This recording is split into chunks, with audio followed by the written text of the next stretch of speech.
It's been unnerving and shaking up New Brunswickers for weeks. Small earthquakes have been rattling their windows and their nerves. There have been dozens of the quakes in the last month alone in the communities southwest of Fredericton. Seismologists admit they don't know what's causing it, leaving residents to wonder if the big one is about to hit.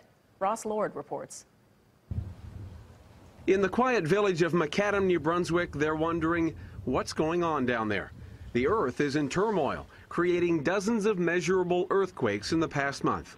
I believe we've had about 39 altogether of small earthquakes or aftershocks. Most have a magnitude of between 1 and 2. It sounds small, but it's causing some buildings to quiver and knocking pictures off walls. And that's a big deal to the people who live here.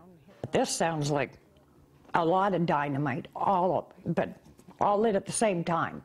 It's just a great big humongous blast. We've been surprised every time one happens. Now we jump and yell. The same way they reacted in central Canada 2 years ago after a magnitude 5 earthquake that shook buildings from Sudbury to Quebec City and as far south as New York City.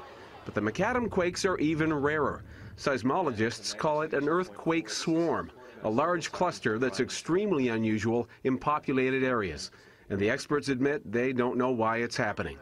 We don't really have a good explanation for what has triggered it. Another one, 1.4, 1.2. Mostly it's an audible loud bang and somewhat in the distance, and then you feel a shaking in the house or a thump in the house. In David Blair's house, Natural Resources Canada has installed seismic measuring equipment, one of 3 seismographs they're using to plot exactly where the ominous rumblings are coming from.